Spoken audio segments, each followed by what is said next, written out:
Hello, I'm Kate Davis, and this is Humor in the C-Suite, a show about how leaders use humor to create an extraordinary work culture. Hi, everyone, and welcome to this week's episode of Humor in the C-Suite. My guest this week is Lizzie Schreier. She is an award-winning digital leader and innovator with over 20 years' experience reimagining how brands connect with people in an ever-evolving digital landscape. With 18 patents to her name, Lizzie is known for turning bold ideas into powerful enterprise-scale strategies that blend technology, storytelling, and customer insight. She has led transformative digital initiatives across Fortune 100 companies and global brands in industries including financial services, insurance, healthcare, retail, hospitality, and telecommunications. From architecting digital ecosystems to shaping omni-channel customer journeys, Lizzie brings a uniquely holistic, forward-thinking approach to every challenge.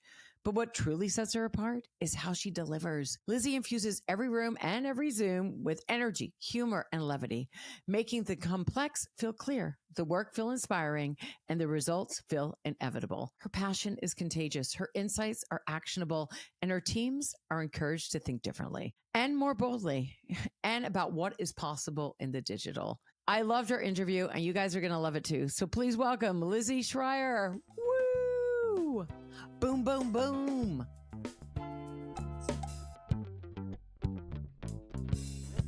So welcome to Humor in the C-Suite. I thought I would just start off by telling or getting you to tell everyone, just like your background and your history. It is a varied background. I will say that. I've had several different careers. I am one person that just loves change. I love learning new things. I like taking on challenges. I started out, my first job was, I went through the training program at Saks Fifth Avenue and was a buyer in retail. Loved it, but then decided, okay, enough is enough. Then went into marketing. I've been in retail industry. I've been working on the agency side, all in the marketing realm.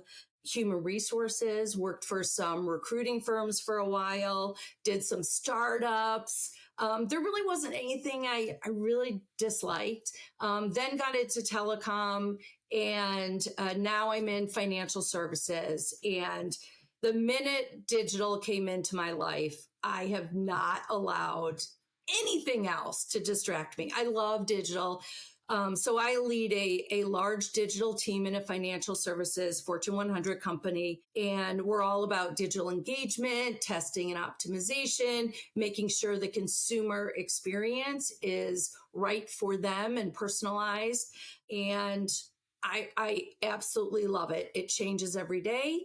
The universe is changing every day in terms of technology and AI. And I mean, every day I wake up and I read new things and I learn, and the team is challenged, and I love it. Absolutely love it. I love that because so many people hate change. I know. Yes, I know. Honestly, a doctor has to tell me I'm dying before I'll change a habit. Yeah. I mean, that's like, oh no, I got to change now. Right. Which is so fascinating. And also because, it's not like you could have really gone to school for what is going on digitally now. Right. And how much tech and how rapidly tech is changing. Yeah. I mean, and it's so exciting. I mean, and even if innovation isn't part of, an individual's world, if you are in digital, you either innovate or you're never going to succeed. You just have to embrace the new technology, innovate along with it, change, what is happening. It is the most exciting time. Okay, so you're leading your teams with all this change going on. How are you using humor in your day-to-day life? Here's the deal. Humor it's part of my DNA. I mean, that is how I am made up. Sometimes it's good. Sometimes, I may just be exhausted and I say something and I'm like, oh my God, I can't believe I just said that. But it's part of my DNA. I think, in today's universe even when I had kids and all of that, you have to have humor. You need a balance. It's kind of like work life. It's also a balance of serious and fun. And it one without the other is not a great life. But you mix the two together, whatever is your authentic self and how you can have fun or enjoy or, just see light in challenging situations. It just makes life so much easier. So it's always been part of my DNA. I think I'm funny to my kids. My daughter thinks I'm hilarious. My son, who's turning 21, I'm not sure what he'd say. I think there are multiple times it's humiliation on his part, which I think is part of being a parent. So I'm proud of those moments. My husband and I fight for the title of who's funniest. I love that. Yeah. Personally, and please don't tell him, and I will never show him this podcast. I don't think it's a competition, but I gotta let him have it. I just do. And his mother thinks he is absolutely the funniest, so I'm gonna say he's up there with funny. I love that. Lizzie, are you finding through when you're dealing with stuff at work at your job, which obviously if you're head of a big team with a financial company in the digital age and in that sort of media, how are you using humor within your teams? Like, do you find it helps with the collaboration? Do you find it's helping, really sort of set you apart from other teams within the organization? I would say yes, and several reasons to it. One is, great example. Literally on Tuesday of this week, I scheduled with not all of my team, but with some members of my team. So there was about 12 of us from an 8:30 to 5:00 or 5:30, then dinner all day in person at the office, brainstorming strategy session. Now, it's overwhelming to have people, you're in the same room, it's a conference room, big conference room, and created all these exercises and brainstorming. And I got to be honest, in this hybrid world of working, to say, hey, I need you to drive 2.5 hours and come in and spend the day, and you're probably not going to get home till 10, 11 o'clock at night. You have to make some aspects of that fun. If you're just going to sit and lecture and be super serious the entire day, I don't even want to go to that. Like, that is not engaging. That is not getting people's most productive minds or creative minds working. I mean, these are some super smart, creative digital people. I needed them to have those brains functioning the entire day. So it was, from the moment we started, people heard us in the conference room next door. They kept coming in saying, can we join your meeting? Like, all we hear is laughter. It was just, you have to make things fun. I mean, someone, takes a break. And, I said, hey, you don't have to ask to be excused. Don't wait for the bio break. Just leave whenever you got to leave. It's okay. We all have to go to the bathroom. And, when the person comes back in, I literally was like, seriously, where were you? I mean, you've been gone forever. And the woman was just like, wait, and I'm like, you're good. Please take. In the middle of the room was this big chair full of treats. And I'm like, yeah. Take a special prize from the treat seat, which is very hard to say 10 times. But I mean, it's just simple things like that that just gets people engaged. Do you find your sense of humor at work compared to your sense of humor at home is very different? I would say, no, I kind of don't, which I think some people find frightening. Right? Because if you think like, wow, you're like this at home, and my kids are like, you're like this at the office. Yeah. But humor is about being your true, authentic self. Mm-hmm. I can't hide this. This is hard to hide. I mean, I have, aside from me being, thinking I'm somewhat funny, it's a lot. I mean, the passion, the energy, I can get loud, but as a leader, I I am hardcore. I mean, I demand a lot from my team. We have very high goal. I always have been.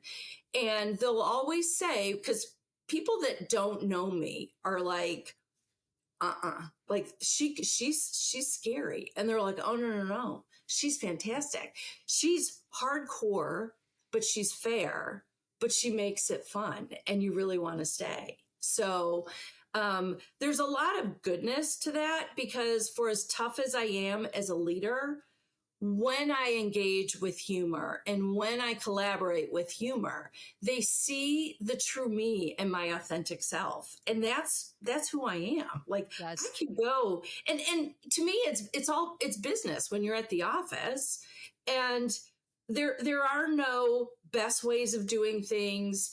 If it doesn't work, I'm not going to get angry. I'm going to say, okay, how are we going to solve it? What are you going to do? And then we'll collaborate together. But to throw humor in, it lightens the mood, especially if someone's coming to you saying, this didn't work. I didn't meet my goal. I don't know what we should do. To get on them 100% serious, I don't know that I'd be able to keep them as, the team I have.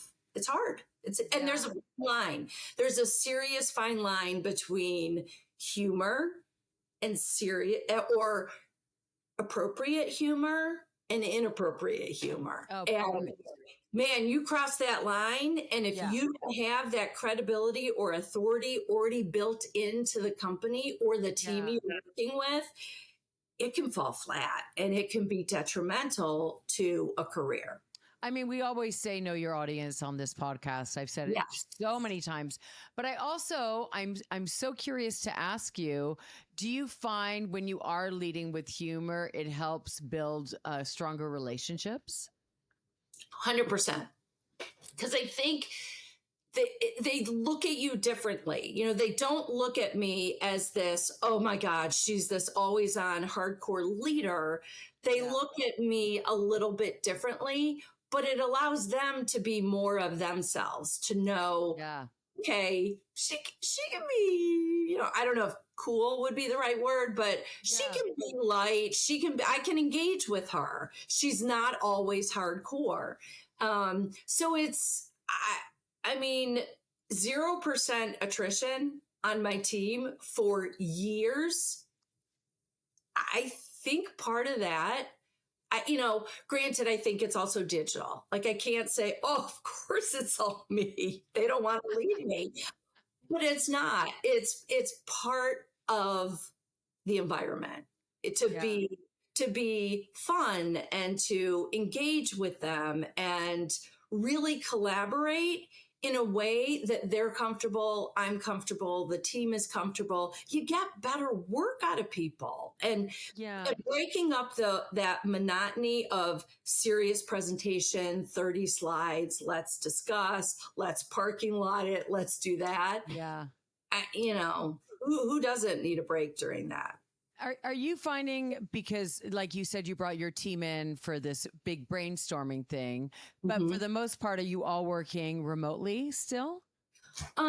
It's hybrid. I mean, I'm in the office 2 to 3 days a week. There's a few folks on my team because I have folks distributed across the US. So, we're bringing entire teams in July. Like everyone will be in person, which will be awesome for like a few days.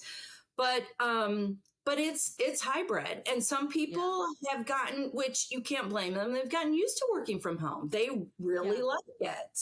I think a lot of it as well for people is, I know for like my husband who works corporate, it's that 2 hours I'm spending in my car, I could be on my computer working and getting stuff done. Absolutely. So, but how are you finding it building relationships with those people you mostly only know online? Are you using humor in those situations? Oh, absolutely. Absolutely. Yeah. I mean, so I do a monthly team meeting, and I got to tell you, talking to especially when you have a lot of people online and not everyone is even comfortable putting on video, right? So their camera.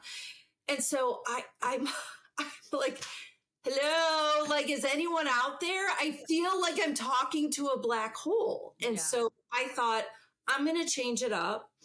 And I reached out to some other leaders at some companies that I work with and have worked with who are smart, bright in our digital arena, but also that I really, really can have fun with. Yeah. And I said, I want you to come on and will you do a fireside chat with me? This has gone off amazingly well. Like, it's just kind of like you and I just talking and sharing, but they're driving in, about career paths and the opportunities and what to look out for. But we're also having a great time and riffing with each other. They're amazing. And I've never seen such engagement on the team during one of these calls, the team meetings. And then I get, afterwards, it's like, we need to do more of these fireside chats. Oh, that's so great. So it's fun. And so, I'm seeking out fun people to bring in and sit with, because we'll sit in a conference room together. And like one time there was a whiteboard behind me and I just drew out a fire. And they're like, what is that behind you? And I was like, oh, that is my fire. There was a fireside chat. Yep. It was hilarious. So it's just fun stuff like that. Are you, I love the fact that you're truly engaged in what you're doing and that you love what you do. Are you finding the levity within your leadership style for that is contagious in that way? Like all of a sudden people are loving, and are you using humor a lot in the marketing part of it? In terms of executing or in terms, okay. Of both, I guess. I think, again, very fine line. Yeah, right? Of course. Especially in terms of executing it outwardly. Yeah. But in terms of getting things done and executed faster, it helps. It definitely engages with people, because I'm not just working with my team. I'm working across organizations that may have different timelines, may have different goals. Right. And I don't always want to be the one saying, so what have you done for me today? Like, when are we going to get my stuff out the door? Yeah. So breaking that up with humor, and authenticity is super, super important. But again, you really have to know who they are on the other end. And that's where that emotional intelligence is huge, because you have to be able to read whether you're sitting across from them or you are in, a hybrid situation. Yeah. I might be in the office, they could be at home. And you don't always see, you're not going to always see this. You're not always going to be able to read body language. Yeah. So you really have to know who they are and what they can handle. Right. Oh, yes. That's so important. Yes. Do you have actual techniques that you're using to bring humor? Like, do you have certain games you like to play with your crew or your team? Or, do you always start off with a meeting with something going on, or?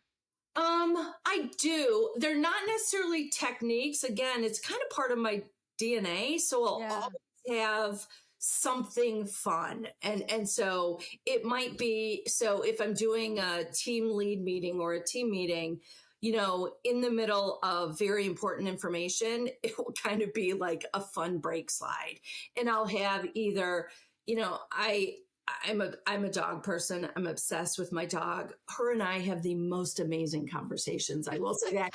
She laughs at everything I say. She's my biggest fan. But and truth be told, her name is Lucille. I named her after Lucille Ball, my favorite comedians, and she has a stuffed animal. Her favorite animal is Ethel. So I'm living with Lucy and Ethel. But so I'm always bringing in, whether it's a silly picture of her or, a funny thing I saw online, and it's just like break, and then everyone is like, You never know because, again, I'm not seeing many of their faces, right? Unless we're in person. And all of a sudden, you'll just get like either the clap or the heart or, the laugh emoji, or they're like, oh, okay, that's really funny. Yeah. But you have to, or I'll do, you know what? I'm going to do a poll now. And the poll is just something silly and fun versus having nothing related to what I was just talking about. Yeah. Because you also need to make sure they're paying attention. If I'm talking super serious goals, leader updates, whatever it may be, I can't tell what they're doing on the other side. Mm-hmm. So I'm like, okay, well, I'm going to throw a poll up right now. And they're like, oh my God, she's going to quiz us on what she was just talking about. But it's not. It's just to get them back in the mix, if you will, and make sure they're still there. So it really is helping with productivity, is what you're saying. 100%. Yeah. But it also, I mean, I want to think it is a part of why they're still here. Listen, it's a free country. Everyone is hired at will. They could go anywhere. They really could. They could, there's other companies, there's other roles, there's higher roles, that advancing their career, and they stay. And I think that says a lot. I think, huge amount is it's digital, it's financial services, but you're with these people, well, not with, but you're working with these people more than you spend time with members of your family. Yeah. You have to make sure that you don't have to be their best friend, but they have to respect you, continue learning from you, but they have to enjoy it. If they don't enjoy it, either they're martyrs for staying, or they can't find another job, or it's just they don't care. There's something to be said for, like, I go into certain companies and I always know it's a great company if people have been there 20, 30 years. Yes. Yeah. Employee retention is huge, especially with younger people, because that generation, like my kids' generation, they're in their 20s, 30s, are great at their boundaries. Yes. They are not taking it. Like, I grew up in a time of, I'll do anything, like me. Right? Like, honestly, and it's taken me a long time to like figure out boundaries and know to, like, it's okay to voice my, what I believe, or if I feel like something is unfair. But to lead a team where retention is high and people stay adaptive and are able to bring themselves to the job, I think is huge. And I think it says more about you and your leadership than you're taking credit for. Hi, it's Kate. I can't believe you made it halfway through the show. Look, if you or anyone you know would like to be a guest on Humor in the C-Suite, I would love to have you. So email me, kate@katedavis.ca. You're connecting brands, right? Yes. And so let's talk about that for a bit, because that, we don't have to mention any brands. Yes. But it is like, it's an amazing thing to do, because I know so much of branding for me is, if I see a funny commercial, I'm more likely to buy it. Okay. Like, like there was a great Volkswagen commercial. I just remember it so well. Of a woman pulls up to a stop sign. She's an older woman. She's a very hunky young man in the car, and she sees her husband driving up behind, and she lowers the boyfriend's seat so you can't see him. And then the husband drives up and she waves to him, and she drives away. Her seat comes up, and then you see him drive away, and the passenger seat in his car comes up, and there's a boy in his car as well. It's very German, but I'm just saying it's very like, I remember it. Yes. And I'm like, that is, taking a risk. Some people are going to like it, but it did make me giggle. Even like the Snickers, or, the Pringles campaign that was on the Super Bowl, where the mustache jumped from all the different stars and stuff like that. So I think, like, so how are you using branding Are you using any humor in there? And are you Um, allowed? yes, we are allowed, but again, I would say it's very similar to a leader in their job. It has to be authentic to the brand. Right. And when it's not, you're going to see it. It's going to go viral, but not for why you'd want it to go viral. Yes. I mean, in all fairness, there's been several, over the years where you look at them and you're like, wow, what were they? Like, I get it. They were trying to be funny, but if you are a serious brand and all of a sudden you just turn the corner, I mean, it's all about baby steps, and it's all about letting people get used to. If you are, I always say, if you're a Bob Dylan personality, you can't the next day wake up and try and be Melissa McCarthy. Right. I mean, it's just because it's not authentic to him. And it's the same with leaders, but it's the same with big brands or small brands. I mean, your consumer, they view you as this brand. So you really need to be authentic to your brand. Now, that doesn't say you can't shift the brand and ease into or evolve the brand into something that is lighter or more, popular. Absolutely. That's how brands stay in business for years and years. Yeah. But it's, when you bring humor in, it needs to be authentic to your brand. Yes. Well, and authentic to everything. How do you find satire in that? Like, I think of like the Old Spice commercials, right? Like that is so satirical. They're making fun of men and their manhoods, right? And everything they sort of believe. Do you find satire has a place in that, or it's a hard one?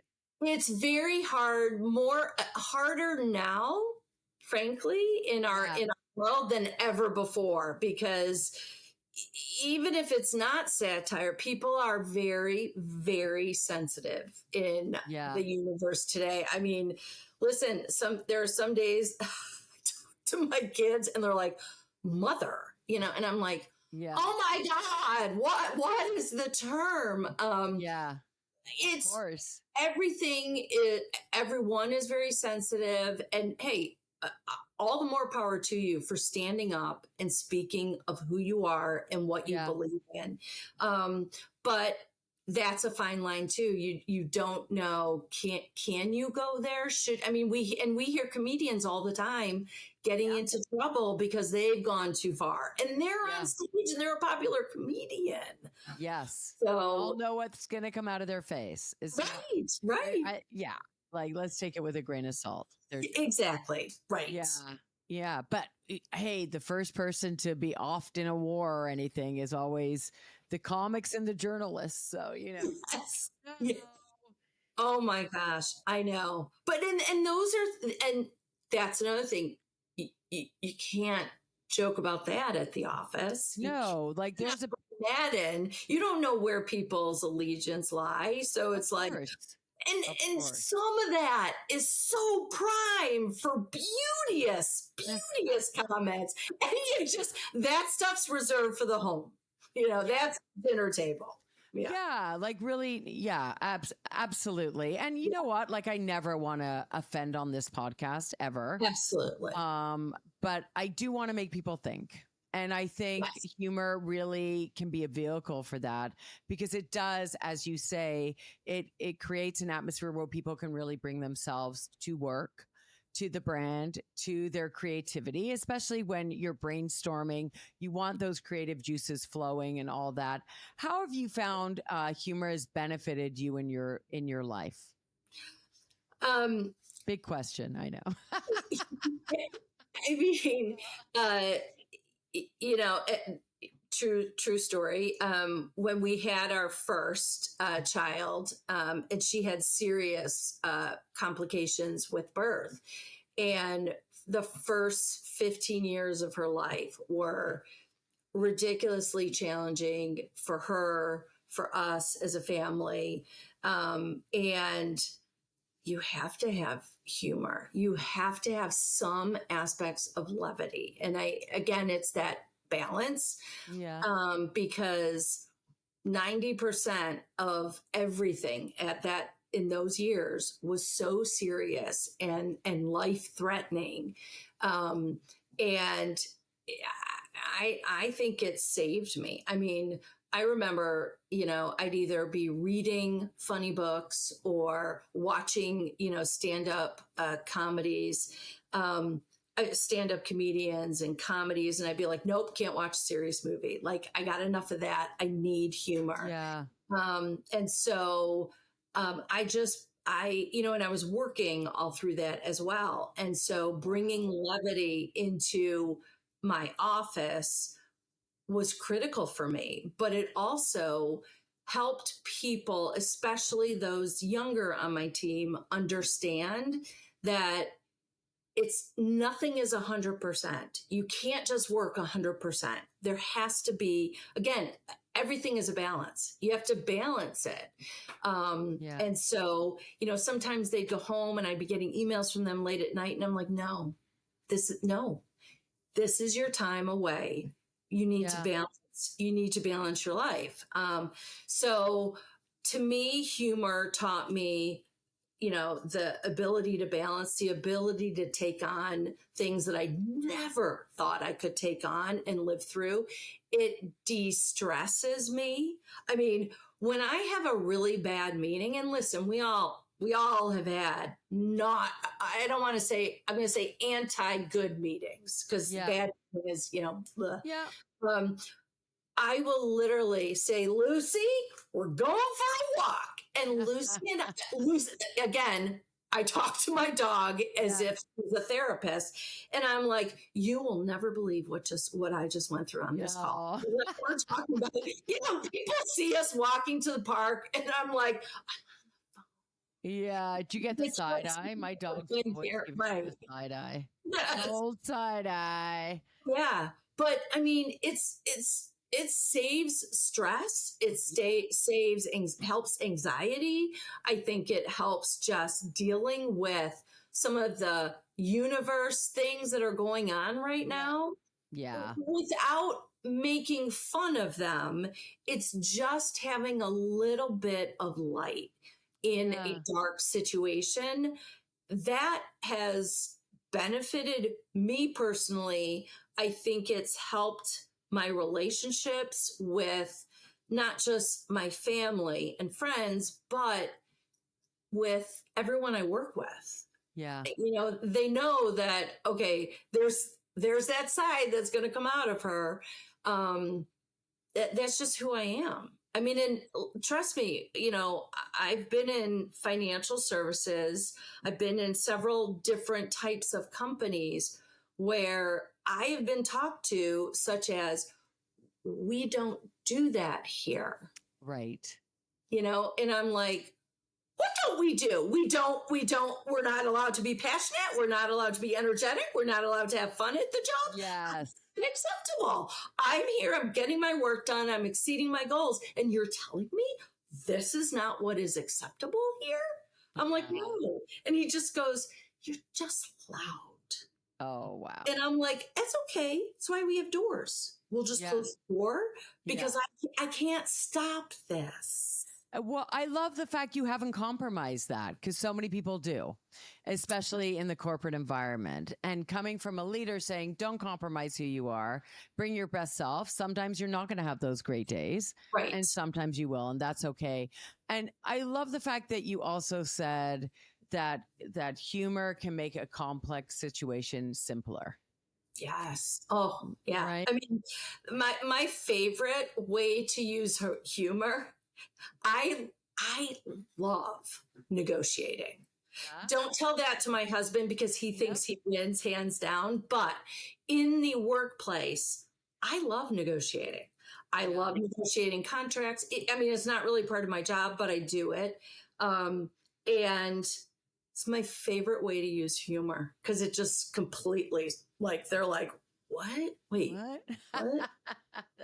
Oh, wait. And she wants that. I'll say all the time. So that feature, I believe you told me, was going to be no charge. I believe it was for 2 years.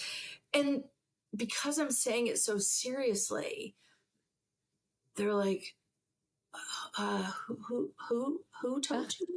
And I was like, well, you did. I think I have an email. Let me see if I can find the email.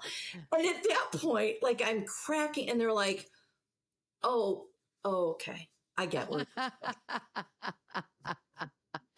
That's great. Oh my God. Lizzie, you're amazing. So we always love to end it with what's the funniest thing that's ever happened to you? I know you probably have a few of them. Oh my God. So yeah, let's pick a couple. Let's go for it. So again, in some you and I have talked about. So this is one I don't think I've told you, but I do recall it.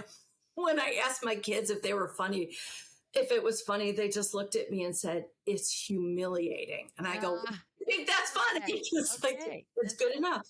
I had just moved from New York to Chicago, and I thought, oh, I'm going to get in this big health craze. And this was ages ago. Like, I didn't even have a phone with me, I think.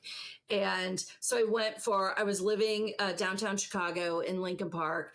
And so I go for a run really early in the morning. So it's like 6:30. I go before work, and I'm just wearing a t-shirt and a pair of shorts, no big deal. Didn't even bring my phone, had my, my key to my apartment, stuck in my running bra. And I go, and obviously, or clearly I'm not a runner. So like after like 10 minutes running on the lake, I was like, this just sucks. Like, I don't like it. I don't care if I'm not in great shape. This is a horrendous idea. But at this point, I'm kind of far from my apartment. So I'm like, I got time before work. I'm going to go on one of the piers, and I'm just going to lie down. I'm going to put my feet in Lake Michigan, and I'm just going to like enjoy the morning, because like not a lot of people were out. And I'm lying down, and it's really uncomfortable because you're on wood. And so I look around. There's literally no one around. Okay. So I take my shorts off. I ball them up. I make a pillow, and I put it under my head. I must have fallen sound asleep. It also must have been super windy. I woke up head to toe covered in sand, no shorts. I have no shorts. Now, truth be told, wasn't probably wearing one of my best, beauteous underwear, right? I didn't have a phone to call anyone and say, "Can you please come get me?" Like, I'm on and bring a pair of shorts. I had to walk 2 miles in a short shirt and my underwear. And the whole time I'm like pushing it down in the front, and then, it goes up in the back. And I'm like, I can never leave my apartment. And like, I called in sick to work because I was like, people are going to know that like there was someone taking a photo. They're going to know that was me. I had to walk home in my underwear. Nowadays, probably people do that on purpose. Oh my God, thong bathing suits are everywhere. But A, didn't have the body for it. It was unacceptable. And B, and more importantly, it was not okay for me. Like, I'm sorry, but still, there's just no. It's a great story, and you still tell it, and I love it. I think it's hilarious. Yeah, I'm just gonna use my shorts as a pillow. Don't worry about it. I'm gonna. And literally, like one side of my face caked in sand. Oh my God. The water, it was thrown. Oh my God. I was a mess. I was a mess. I love it. I am so grateful for you taking the time to be with us. Thank you. Like, honestly, it's such a wonderful thing to think that someone who is so corporate and so into the digital world and the marketing, that you can still have a sense of humor, still do well, still lead your teams with grace and dignity, and ultimately have a great bottom line. Yes. Employee retention, making money. Yes. It does work, and you're proof of that. And I love that so much. I am so grateful. Thank you for being a guest on Humor in the C-Suite. Thank you for inviting me. This was so much fun. Thank you.